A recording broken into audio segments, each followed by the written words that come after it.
Welcome everyone to today's webinar that's going to be a catch-up on all things related to the regulations for the Canada Disability Benefit. My name is Michelle Hewitt. I'm the Chair of Disability Without Poverty, and along with Rabia Khader, the National Director of Disability Without Poverty, we will be your hosts for today's event. Before we begin the webinar, I'm going to go over our accessibility components and agenda for today. We fully acknowledge that the Zoom platform isn't accessible to every disabled person. We do our very best to build in the accommodation features that are available to us, like ASL, LSQ, and French language interpretation. The chat has been disabled to accommodate presenters and people with vision loss, as it's very distracting to them. If you have concerns, please send us an email at hello@disabilitywithoutpoverty.ca. If you're experiencing technical difficulties, you will be able to send a chat message to the hosts and panelists, and we do have a technical team in the background trying to take care of any issues that you may find. However, offensive language, aggressive behaviour, and abuse of any kind will not be tolerated in the chat function. We expect everyone to use respectful language, and we welcome constructive criticism.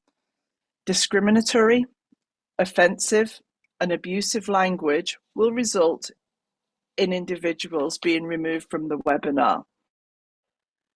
For all questions that you have, please put those in the Q&A box, usually at the bottom of your screen. We'd greatly encourage you to share your questions, and we'll respond to as many as we can during the conversation today, later on in our conversation. Our meeting today features simultaneous English and French translation, LSQ, and ASL interpretation, English and French captioning.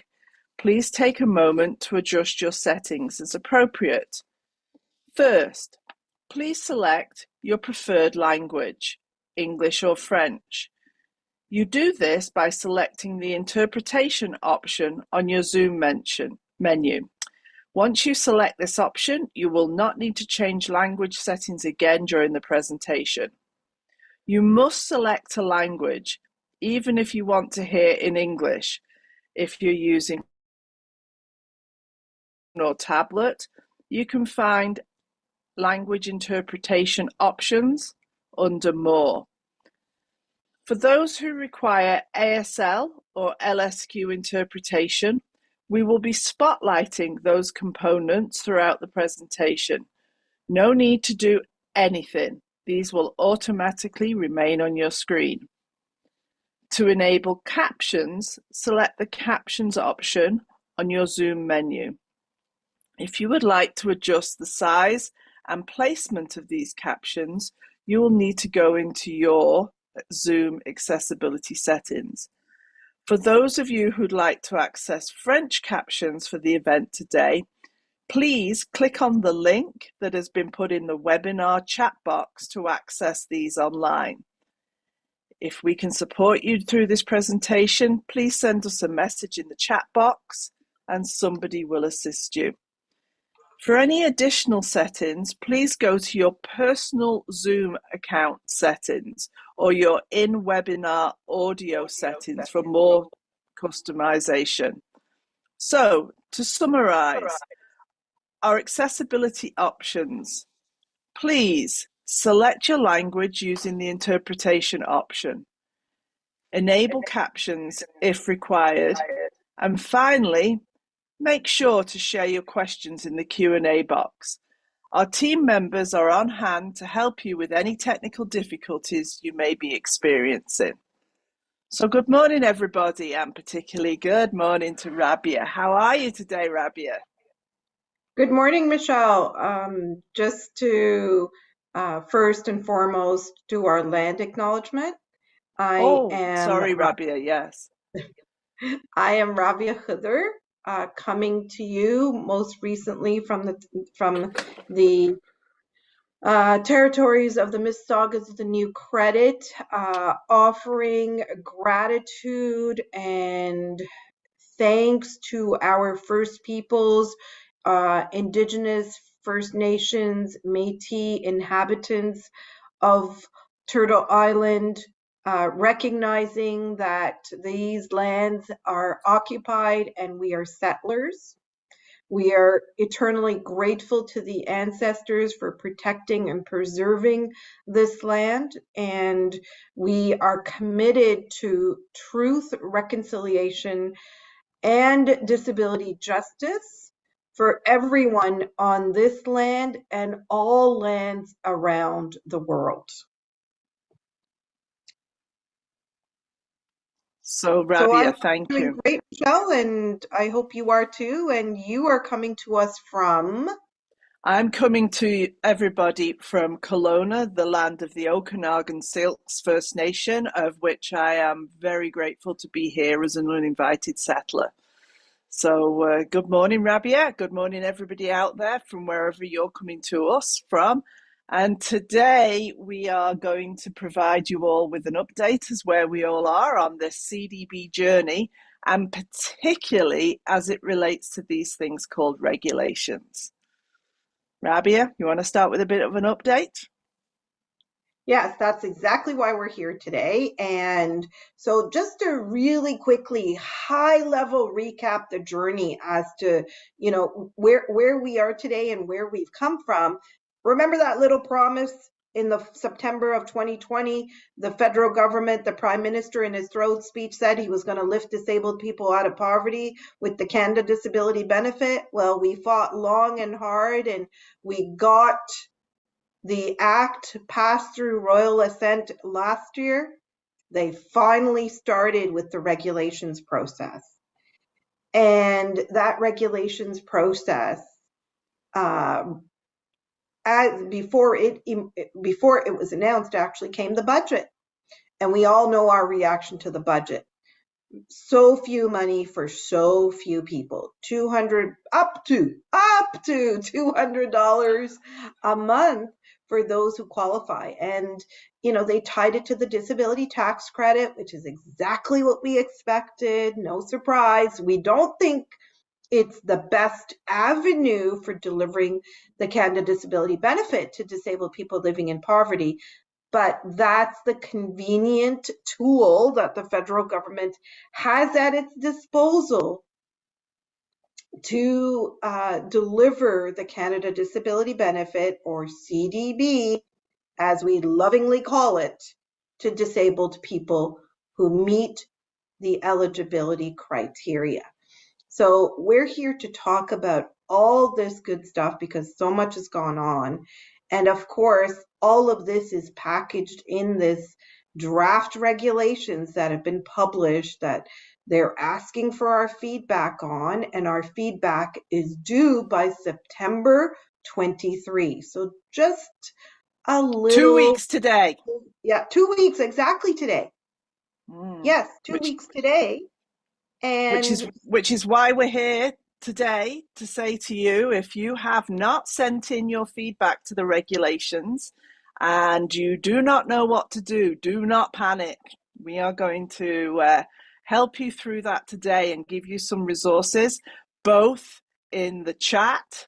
But if that's something that you're not able to save or click on, we're going to send everybody who signed up for this webinar an email today that has all the links in it. So we have got you covered.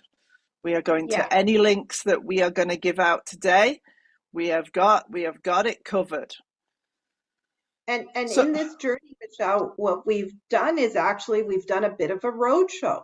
We've been on the road talking to people, talking to people with disabilities, with lived experience, to families and friends and allies and organizations, and talking to, of course, elected officials, from mayors and city councillors to MPPs and MLAs to MPs and ministers. So we've been having these conversations in Dartmouth, Nova Scotia. Anybody out there from Dartmouth might want to chime in there with a question, maybe. From in Halifax, we've had conversations, of course, ongoing in Ontario. We have been out on the West Coast, Michelle, where we were all together having We sure conversations, have. Yeah. community in Vancouver, and then in Edmonton and in Calgary, and we will continue to have more conversations. We are planning some conversations in Hamilton and London, and we will be attempting to reach other provinces over the course of the next several months into spring and summer of next year, because lived experience, nothing about us without us, is the way DWP works. And we've been talking about our disability with possibility report, what we learned in it, and that's what helped shape our 7 principles. We also have been talking about our Better the Benefit campaign that we'll talk more about. So regulations, Michelle, let's talk about our response to regulations. Yeah, so the regulations are the things that the government has that kind of tells them, how to run the benefit, what to do, that kind of thing.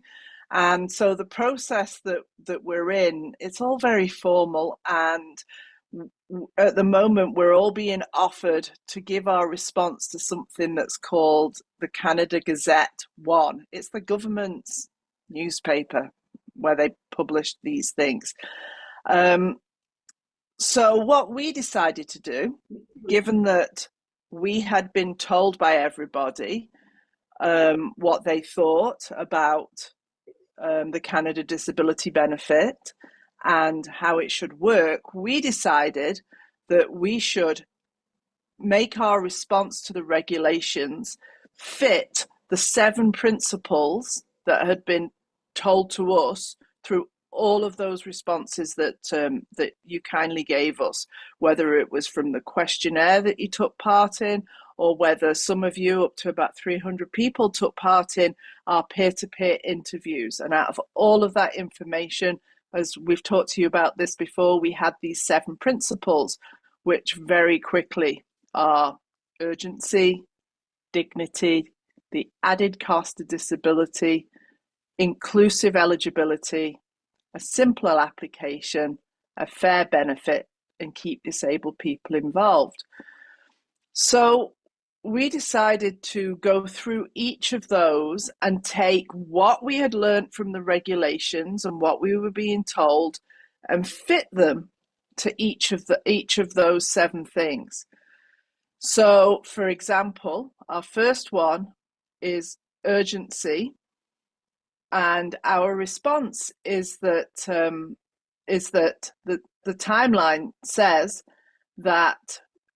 I'm sorry, I was just checking that the email address, the web address, had gone into the chat function, and of course it had. Thank you, tech team. You're wonderful. The timeline is July 2025 for payments to begin, but only if you've got the disability tax credit certificate, if you filed your taxes, so at the start of next year, you filed your taxes for this year, and if you completed an application process that we don't even know about. So we're saying that in this urgency, that anybody that already has a DTC and has already filed their taxes, and that the government can already see because they know through the CRA that you're low income, you should just get the Canada Disability Benefit. So that's what we're asking. So that's our first one, urgency. Rabia, any comments on that? Well, they're not treating it that urgent because they're making it a process, and only some people will be eligible in 2025. So they're really not getting the message of how urgent the Canada Disability Benefit is to disabled people living in poverty. Yeah, and I should just say that these are just things that have been highlighted to us, right? There's more than this. You are, When you do your own submission, we'll talk about how to do the submission in a while. You can put whatever. This is us making sure we get the main things across. So the next one is dignity. And one of the things about the regulations is it says that the Canada Disability is going to be means tested across a family income, not an individual's income. And, as we all know, this robs us as disabled people of our dignity and our autonomy. It takes away the dignity of having our own income if it's always being measured against somebody else's income. And for some people, very, very unfortunately, it actually threatens their safety because it means, people can be in abusive relationships and the other person in that relationship may have control of all the finances. And so they're not able to leave that relationship. So our solution to this for dignity is that this benefit needs to be individualized. So that means that it is only measured against the income of the disabled person, not the whole family unit. And so that out of that comes this dignity and the safety. Rabia? And again, we're talking about urgency and dignity. Urgency, the faster we get people the money that they need, the faster they will spend it on things that they need to live with dignity. So, if our goal is to help people get out the door and contribute to their family, to their community by volunteering, by going to school, by learning skills, by getting a job, well, they need to be able to, quote unquote, have dignity. And they need to be able to afford their basic means to be able to participate.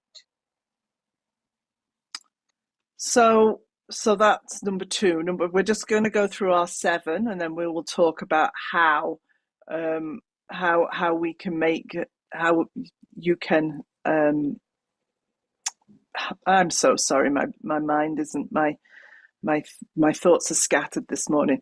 We can talk about how you can submit your thoughts on this. So the next one is a huge one. Added cost. The added cost of disability is actually included in the legislation. It's one of the things they're meant to take into consideration. And, it's very hard to take seriously that they took the added costs of disability into consideration when we have a benefit that's a maximum of $200 a month. But also, the cutoff for an individual, that point after which they start to reduce your benefit, is $23,000 a year, which is under the poverty line in every major city in every province and territory. So the cutoff point doesn't even get to the regular poverty line, never mind taking into consideration those additional costs of disability that we all face. So of course, we want them to raise that income threshold, take into the consideration the cost of disability, and to raise the amount of the CDB so that people are actually lifted out of poverty. Rabia? And again, you'll hear me comment on this and throw out some thoughts and start using some language. And that is very deliberate because we need to start framing what we say for more broader reach to different types of mindsets, because we know we're in a minority government situation. We know that the NDP Liberal agreement has been, quote unquote, ripped up, and that there's an imminent election and the timing of that is unpredictable, and that our current government isn't doing that well. So we need to be able to appeal to people who may be in power in the near future with our language. So when I'm talking about, dignity to contribute and participate out there, to get a job for those who can, it's because that's a core principle or philosophy that appeals to some politicians. Now, added cost of disability, there is a recognition that disabled people do end up in situations, given their barriers, where it costs them more above and beyond the poverty line.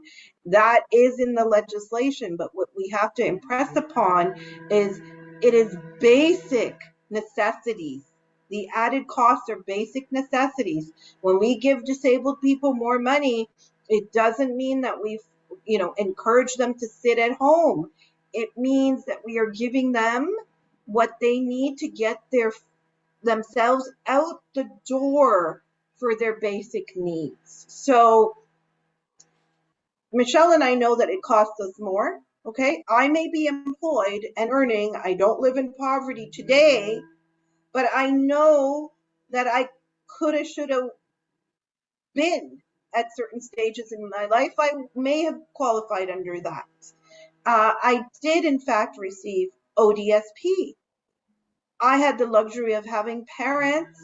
My father made minimum wage, but I had a home. I didn't have to pay too much toward maintaining myself in my family home. So I survived and, in fact, thrived. But that isn't always possible for every person with a disability. This is what we're learning when we talk to people. This is what we learned when we talked to people to come up with our 7 principles, Michelle. So added cost of disability is in the legislation, and we need to remind politicians that that needs to be honored as a principle of the Canada Disability Benefit if we are to lift disabled people out of poverty and help them thrive, help them get employment ready, quote unquote, when they can potentially work. But if they Rabbi, cannot, then we are still obligated to support them to live in dignity. Rabia, there's so much that you just said that causes me to want to comment and to stop and think. So, our society is made up of all kinds of people that do all kinds of things. And yeah, working is one of them, right? But it's not the only thing. We have a lot of people that volunteer.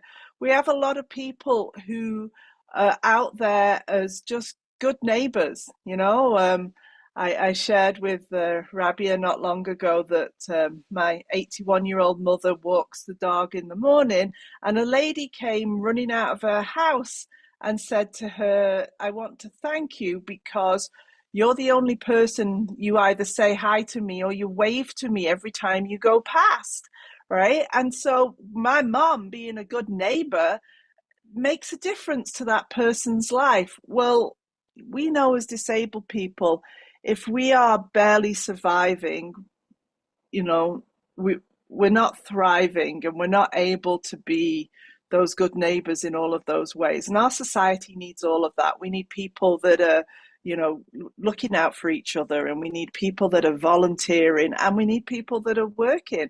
And it may be that some people with additional support are going to be able to work a few hours, but certainly not enough hours to support themselves, right? So we need to keep impressing on people that as the disability community, we are this wide group of people that have so many so many different attributes and so many different positive attributes that we just need to be able to have the opportunity to bring them out. So the next one is inclusive eligibility, and we've chosen to focus this around the thing that I think brings most of us the biggest concern, the fact that this benefit is built on the disability tax credit. So we know that take up of the disability tax credit is particularly low. It's somewhere around 40% of the people who should be receiving it actually receive it. And that covers the whole age spectrum from children all the way through to seniors. And we know that that for working age people, it can be it can be particularly difficult as that's the group that this is focused on. And we know that there are many pieces to that, right? So one piece is the medical forms. And one of the solutions that the government has put forward is to put money into providing people, to paying the cost of signing the forms.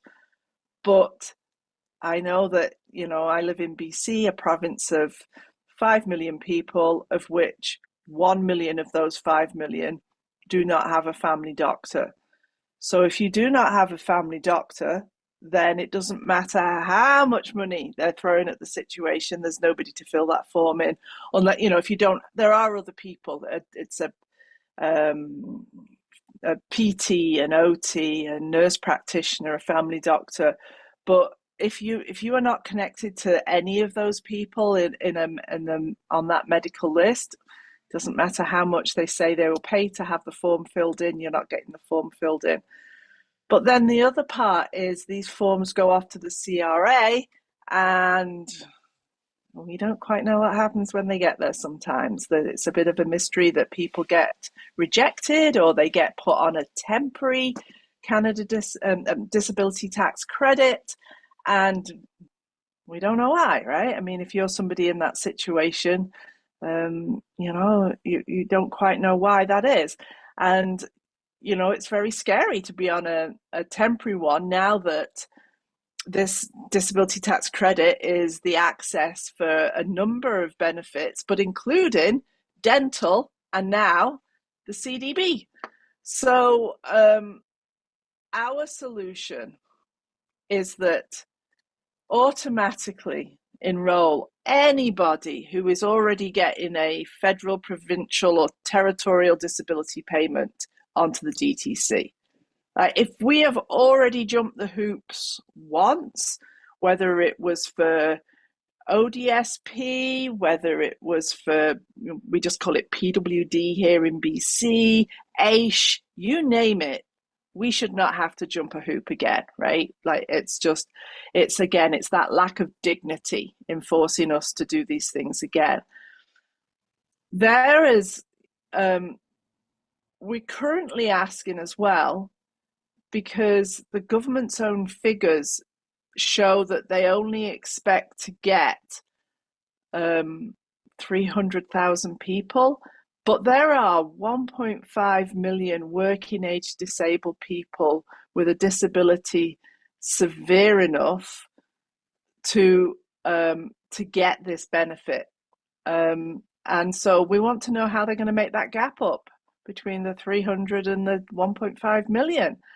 So that's where we are with eligibility. Rabia, I know you have a lot of thoughts about this. Pass over to you. First and foremost, if you hear noisy construction in the background, please let me know. It's beyond my control. Apparently, a utility company has shown up to bury a cable for my neighbors, and they're just drilling outside of my driveway. And it's calmed down right now, so thank you. In terms of this, Michelle, I mean, we hear all the horror stories around the disability tax credit. It is a certificate. It is done through medical forms.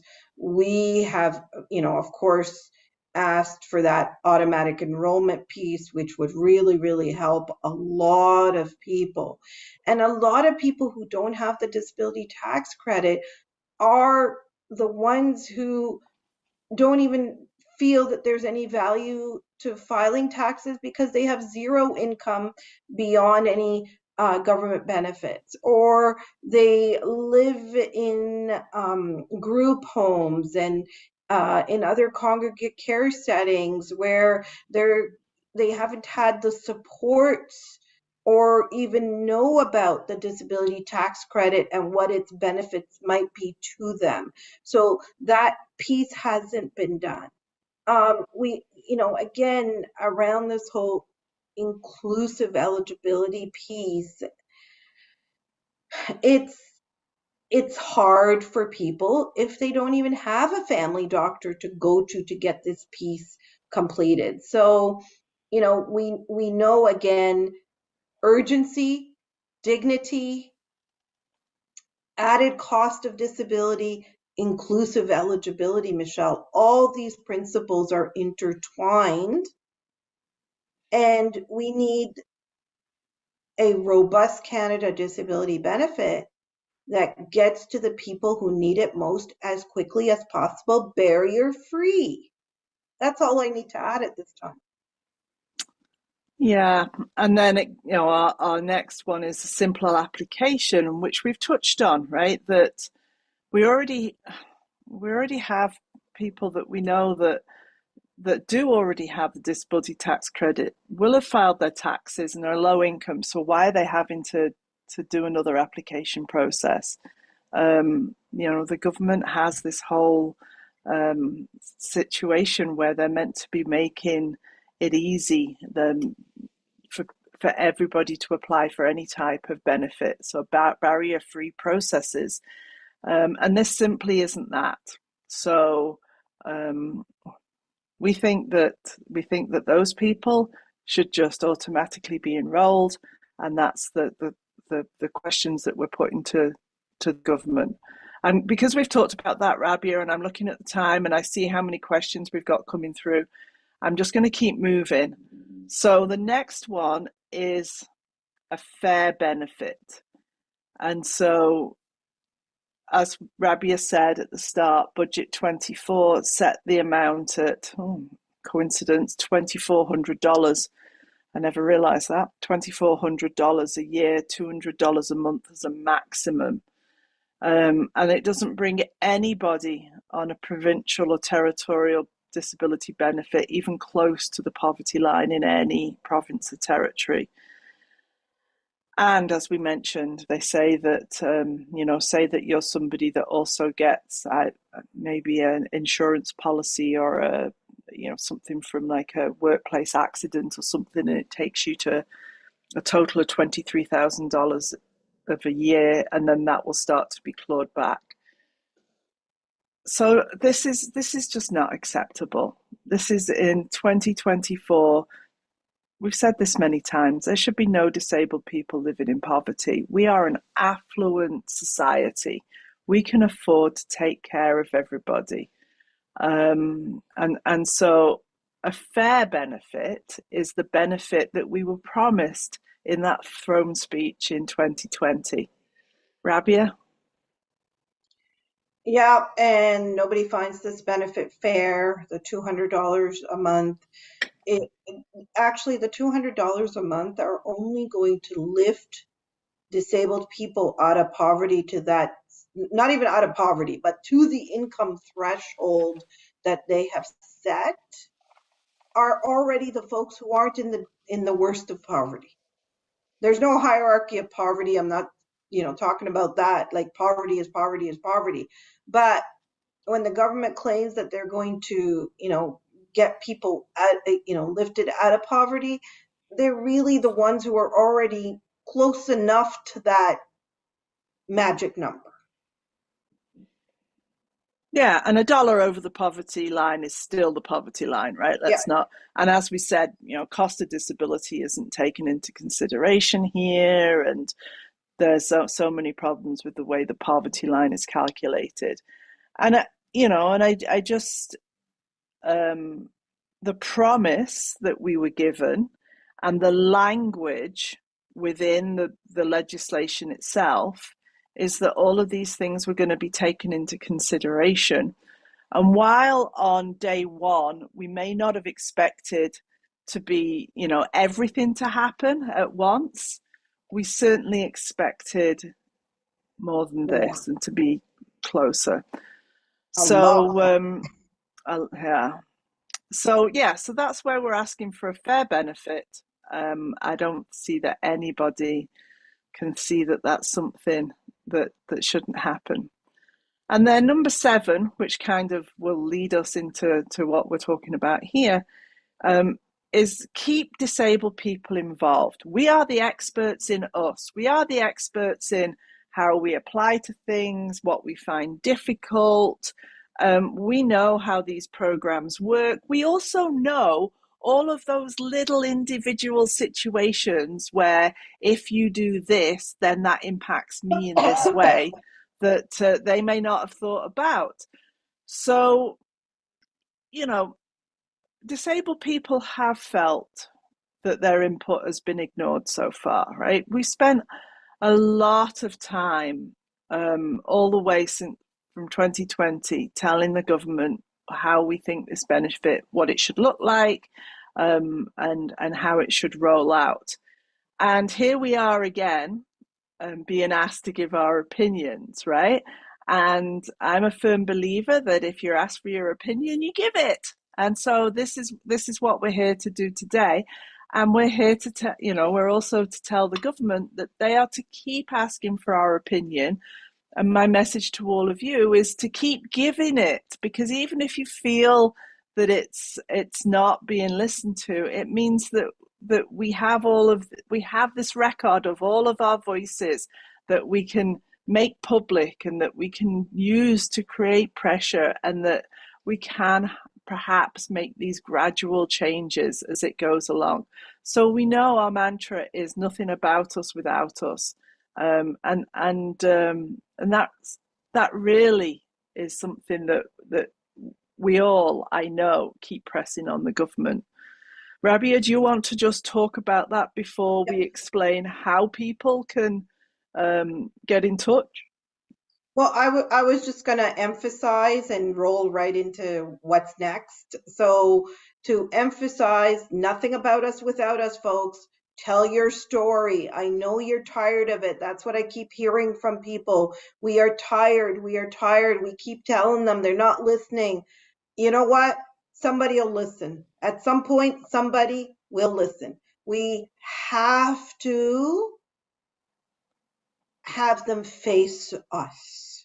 They have to see the reality that you're experiencing. They have to hear directly from you. It's harder to ignore somebody that's in your face. It's easier to ignore somebody that's invisible, right? So you got to make yourself visible. You got to be in that politician's office. You got to be attending their holiday party, or their guest appearance somewhere, or a community meeting that they're having, or invite them to a community meeting that you're having, and tell them the reality of what you need the Canada Disability Benefit to be. You have to tell your story to politicians. That's the only way they will get influence. At the end of the day, if you live in their constituency, you're a voter. You matter. And you have to, and the only way you matter is once you're in their face, because if they upset you or offend you, they know that that's a possible vote gone away. And right now, some of them are pretty desperate for those votes. So Yeah. in our journey to support everyone in responding to this process, it's a very cumbersome process to respond through the online tool. It's a 180-page document with regulations and information that you comment on. There are people who are, good at responding to all that. I'm not one of them. There are people who have a professional duty to respond to those types of things, if they're lawyers or researchers or economists or academics, or people who are really into public policy, so they can get into all the little extra details in responding to how numbers are calculated and how things are done, and what additional processes there are. We're focusing on our 7 principles at Disability Without Poverty. So you already heard about urgency, dignity, added cost of disability, inclusive eligibility, a fair benefit, a simple application process, and keeping disabled people involved. Nothing about us without us. So in that spirit, we have created, as plain language as possible, a synopsis based on these principles as a submission that can be copied and pasted right up front when you click on the button to respond to regulations. and you can add your own story, your own points. You can highlight whatever else you want to tell them. And we encourage you to add your own touches to it. Emphasize your situation. Say what else you need to share. Get other people in your life to also respond from their perspective. And so you can respond there. You can also take our submission and craft your own email submission that you can send by email. You can reach out to the office and try to submit your responses in other ways. So you will be receiving all these details in an email that will come out in about an hour to our mailing list. You will also find information on our website, and you can always drop us an email if you need help at hello@disabilitywithoutpoverty.ca. Yeah, Michelle, so I would just to, like to yep, summarize that next step for people. yeah, so to just there are two main ways that you can give your comments. One is that there is a link to this Canada Gazette thing, where with boxes where you can write in them. And as Rabia just said, you don't have to write in them all. You can just fill it all in the first box. It says you are allowed 20,000 characters. So we've written about 10,000 characters.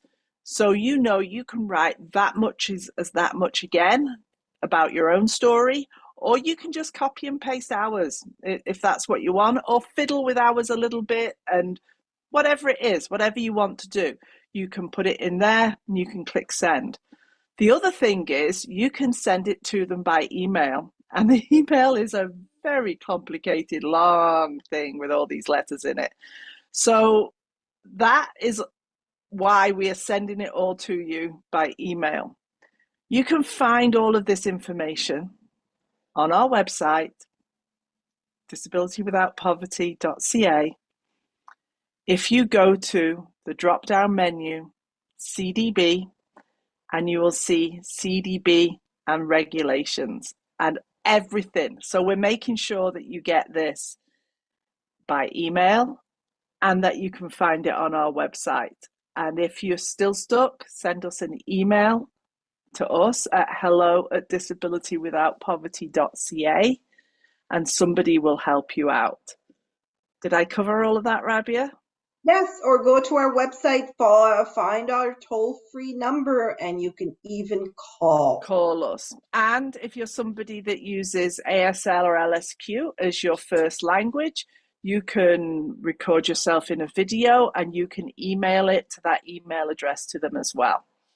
So that's, we suggest that you use the method that works the best for you.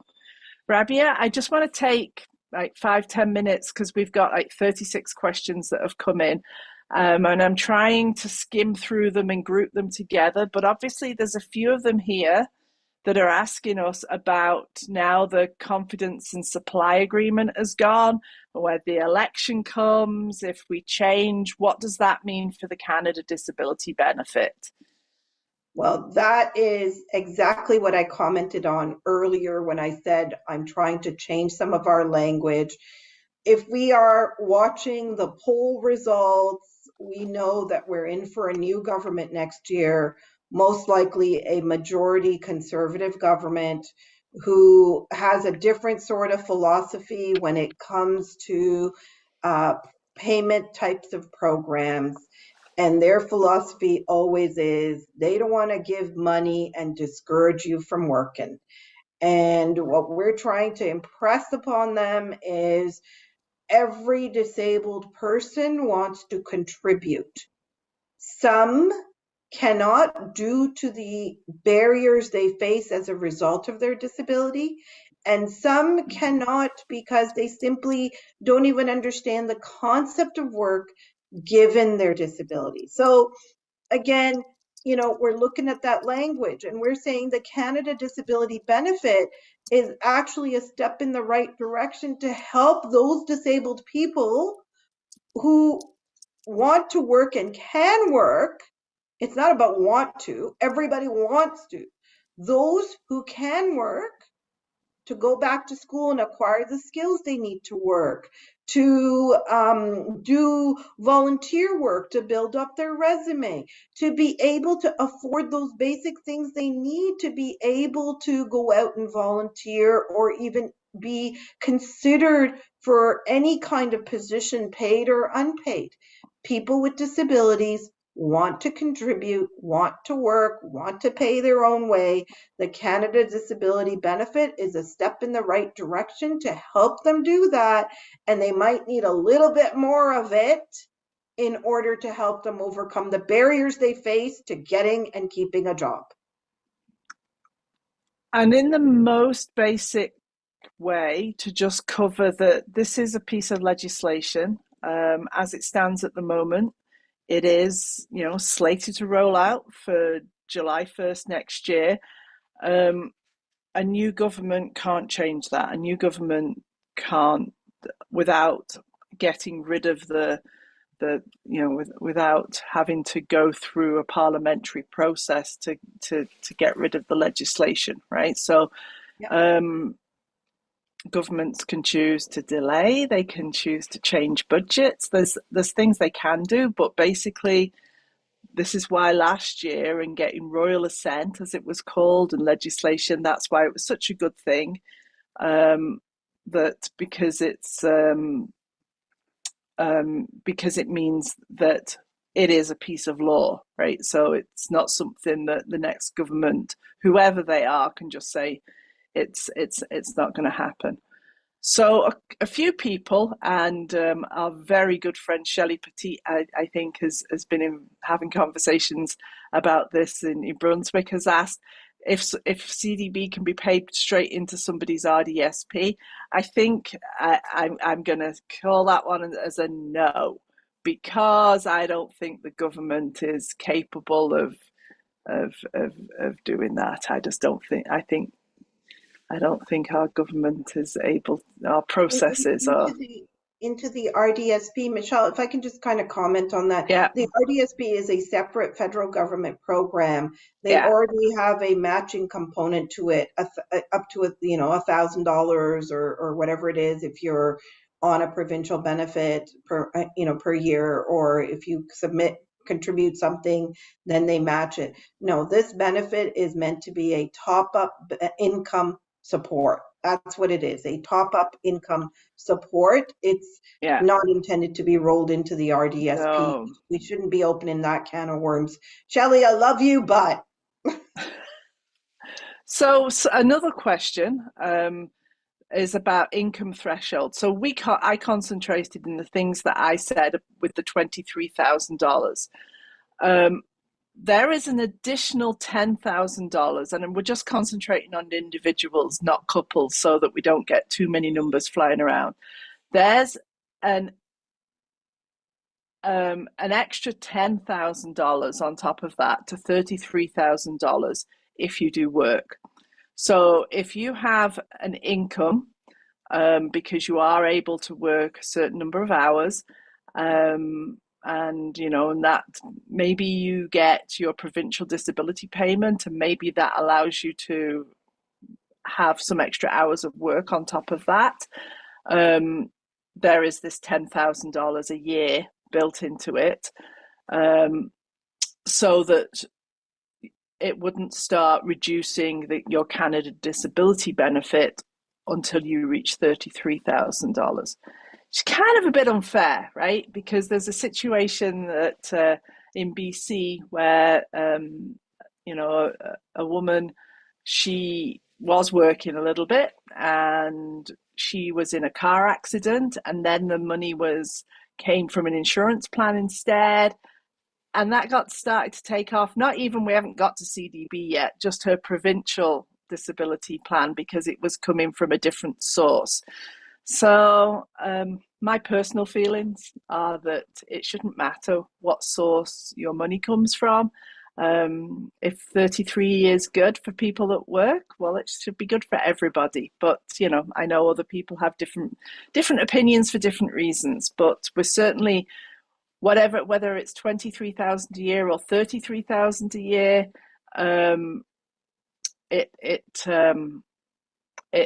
it's still not enough. That we don't want to be in the situation where people who are living at the poverty line are having this benefit reduced. It's just a completely ridiculous situation.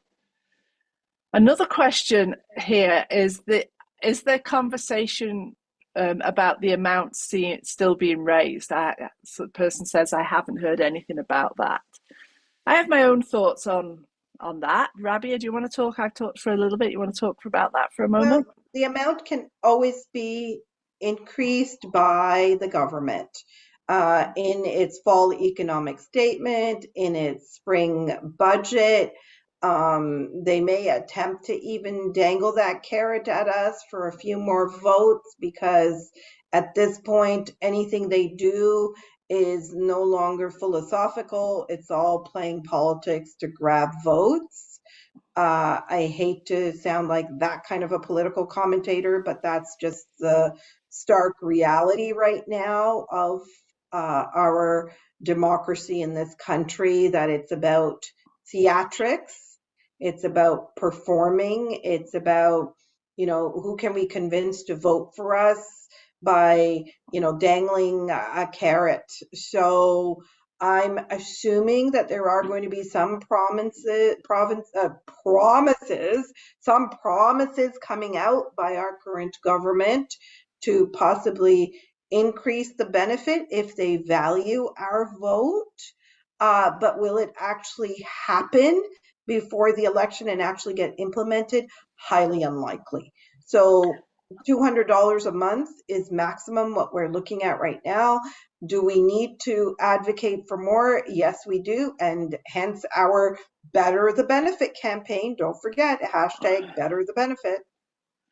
So a lot of our advocacy work kind of goes in waves. So obviously right now for the next 2 weeks, we are concentrating on getting as many people as possible to submit regulation to the regulation process. That is the thing that is right in front of us. That is the thing that is most important.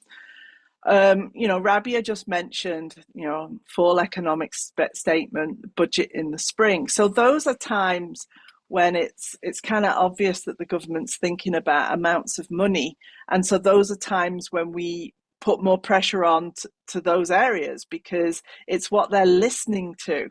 So we do put pressure on constantly, like every time Rabia and I meet with bureaucrats or with politicians, the amount is always part of what we do.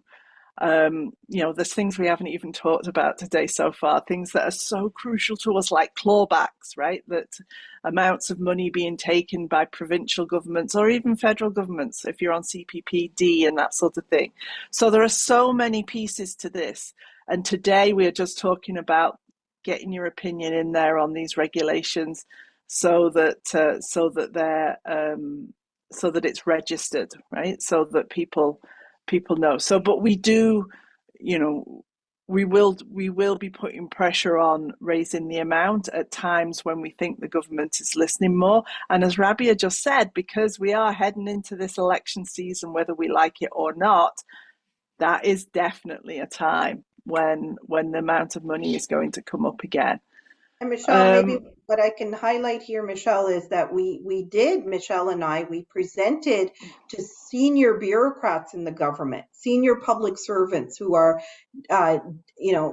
deputy minister, assistant deputy ministers, executive directors or director generals of certain areas across government, from Treasury Board to procurement to Veterans Affairs, and of course the Office of Disability Issues and Finance. And we highlighted all this that we're talking about, our principles, the amount. They have heard from everybody that amount is inadequate. I have mentioned this, and as have other friends and allies in the disability community in meetings with the minister responsible for the Canada Disability Benefit.